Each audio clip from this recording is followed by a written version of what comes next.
You having fun? Oh yeah, thank you. Oh, okay. Anyway, the graphics, incredible. I mean, it was like I was sucked into the game. It was like I was really Jacob. It was crazy.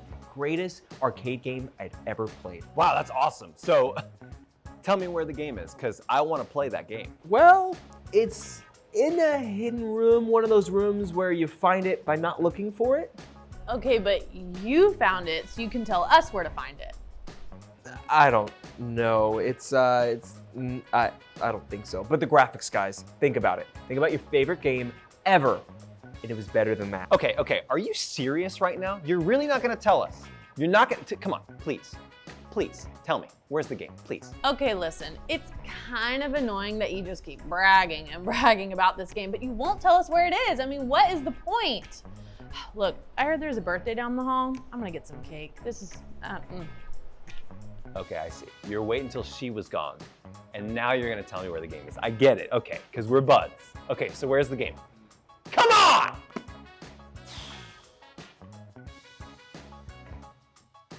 Whoa! Aw, my cake. That was good cake. I wonder if there's any napkins here to clean it up.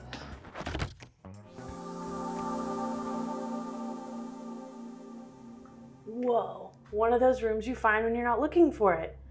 He was right. Well, guess I should see what this game's all about. All right, let's see who I can play as. Let's go for a girl. Miriam, yeah, okay, I'll be Miriam. Okay, now I know Miriam's story, and I know that Miriam, well, she didn't always make the right choice. So when we get to her choices, I definitely want to make the right one. I want to level up. I want Miriam to come out on top this time. So no bad choices for me in this game. But boys and girls, have you ever made a bad choice? Yeah, me too.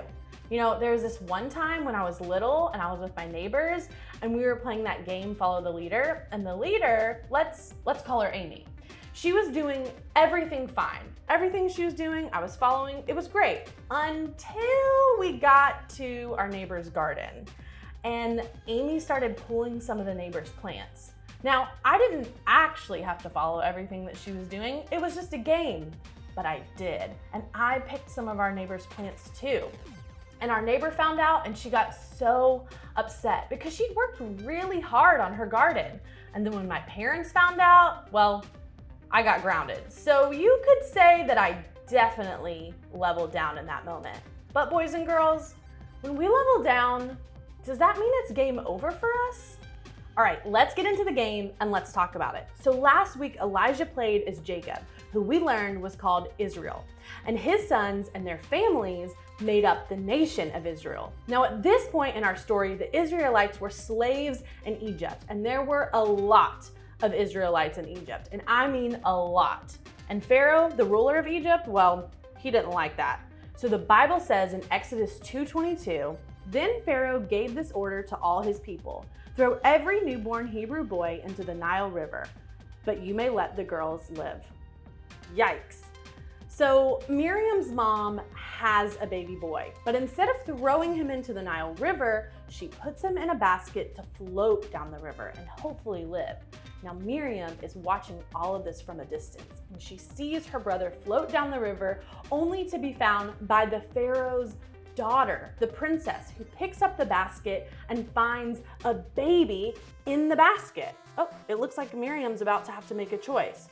Let's see what it is. Okay, should Miriam go talk to the princess and offer to find an Israelite woman to nurse the baby for her, or turn around and leave?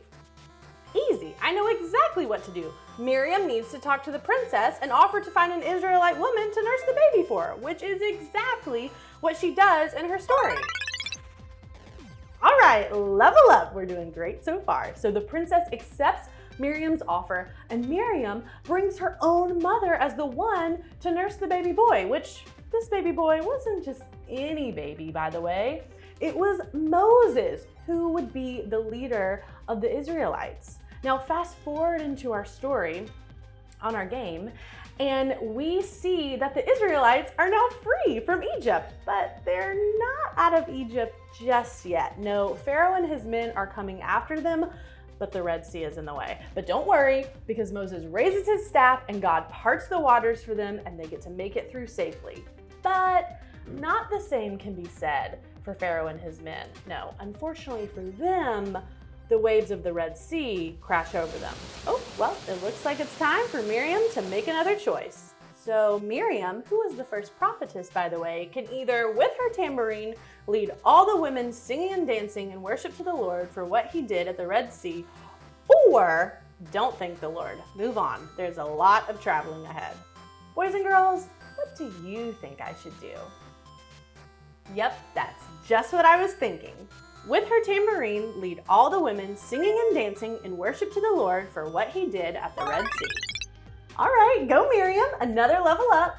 In Exodus 15:21, it says this, "And Miriam sang this song, 'Sing to the Lord, for he has triumphed gloriously. He has hurled both horse and rider into the sea.'" Okay, let's keep going. We're doing great. So as the story goes on, the Israelites are traveling in the desert to the promised land, which God describes to them as spacious and flowing with milk and honey. Now, like I said before, Miriam's brother Moses is the one leading the Israelites, but it turns out that Miriam and their brother Aaron are not too happy about that. Well, looks like it's time for me to make another choice. All right, should Miriam choose to be kind? Sometimes it's hard when someone has what we want, but Miriam trusts that God has gifted Moses to be their leader and she supports him. Or should Miriam criticize and go against Moses? Has the Lord only spoken through Moses? Hasn't he spoken through us too? Miriam thinks Moses is prideful. Now, we should always choose to be kind, but unfortunately, in Miriam's story, she actually chooses the second option. And so God teaches her humility, and she is struck with a skin disease called leprosy and has to live outside of the camp for 7 days to heal. But for the sake of the game, I do not want that to be Miriam's fate. I want to level up, so let's help her out and choose to be kind. What? No! No! Oh, what's happening? Man, the game glitched and chose to criticize and go against Moses, which again is what Miriam actually did, but I wanted to level up. Oh, not a game over. I get to try again. All right, well, boys and girls, then let me ask you this again. If I level down, does that mean it's game over for me? No, it doesn't. Because we have a God who is full of grace and mercy. And so he lets us try again, even when we don't deserve it. Miriam didn't have to stay outside of the camp forever, just a little bit. And she learned from her wrong choice, and then she got to continue traveling with the Israelites. The same goes for us, boys and girls. We're not perfect, and sometimes we mess up. But when we trust God, he will help us because he loves us, and it's not game over. We get to try again.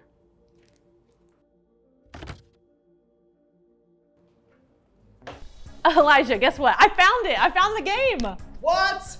Yeah, I wasn't even looking for it. I was looking for napkins. Napkins? Come on, guys. Where's the game? I want to play it. Best game you've ever played, right? It was a little glitchy, but otherwise, you were right. I felt like I was Miriam. Miriam? Moses' sister Miriam? Yeah, that's the one. Ugh.